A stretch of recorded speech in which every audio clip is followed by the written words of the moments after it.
Tuhan bersamamu. Inilah Injil suci menurut Matius. Dimuliakanlah Tuhan.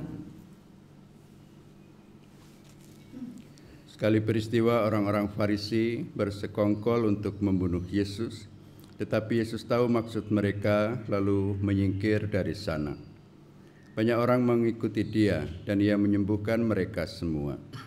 Dengan keras ia melarang mereka memberitahukan siapa dia, supaya genaplah sabda yang telah disampaikan oleh Nabi Yesaya.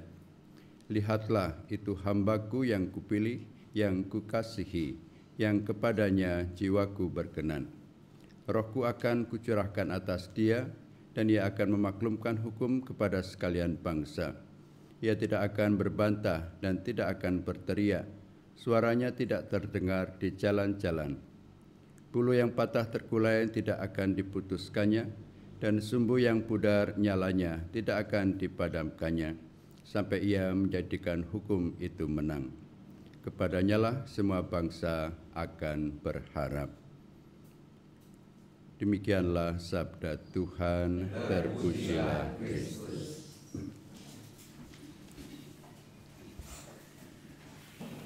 Saudara sekalian yang terkasih dalam Tuhan, Paskah yang artinya Tuhan lewat terjadi pada mulanya dalam diri bangsa Israel yang terjajah selama 400-an tahun di Mesir. Musa yang diutus dengan segala kesulitannya, karena dia melihat bangsa itu bangsa yang cukup besar. Pada akhirnya diyakinkan oleh Tuhan bahwa bagaimanapun Israel punya Allah yang sangat nyata karena karya-karyanya yang ajaib yang tadi digambarkan dalam Mazmur. Israel tidak bisa lepas dari pendampingan langsung dari Allah, yang pada akhirnya walaupun banyak anggota mereka yang merasa mungkin berat meninggalkan Mesir, tetapi karena disatukan oleh iman yang sama kepada Yahweh Allah Israel, mereka pada akhirnya juga keluar dari Mesir.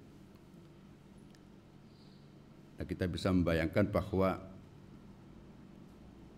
peristiwanya tadi diceritakan begitu tergesa-gesa dan mereka juga tidak bisa mempersiapkan banyak hal, termasuk kita tahu ketika mereka memakan anak domba Paskah dan juga menyiapkan roti. Di sini tadi dikatakan bahwa ya tidak sempat memberi ragi karena buru-buru. Nah, apa yang dimaksud dengan semua itu tidak lain adalah sebuah persiapan untuk Paskah yang akan menjadi lengkap dan sempurna dalam diri Kristus yang melaksanakan misteri keselamatannya melalui sengsara, wafat, dan kebangkitannya. Jadi Allah sudah mempersiapkan bahwa suatu ketika akan muncul anak domba yang sejati, yang pada prototipenya itu dalam diri Iska, yang kemudian tidak jadi dikorbankan tetapi digantikan dengan domba, kemudian menjadi semakin jelas dalam Paskah Israel di Mesir, dan akhirnya menjadi sempurna dalam diri Kristus. Artinya bahwa kita semua diselamatkan oleh cara yang sama. Dahulu bangsa terpilih, dan kita juga pada saat ini menjadi bangsa yang terpilih karena kita dibebaskan dari dosa kita oleh pengorbanan anak domba Paskah. Tuhan tetap hadir secara nyata dalam Ekaristi melalui tubuh Kristus yang kita terima, dan semua dimaksudkan pada akhirnya dengan menikmati Paskah Tuhan, kita juga boleh mengalami kebangkitan bersama Kristus.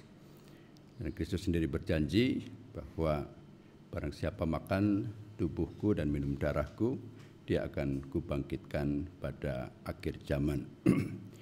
Injil menceritakan bahwa memang Yesus tidak ingin segera diperlihatkan sebagai Mesias yang dijanjikan, paling tidak untuk kemudian dimaksud bahwa saatnya belum tiba, tapi juga sebagai bentuk persiapan supaya seluruh manusia atau bangsa manusia pada akhirnya juga boleh melihat keselamatan dari Tuhan.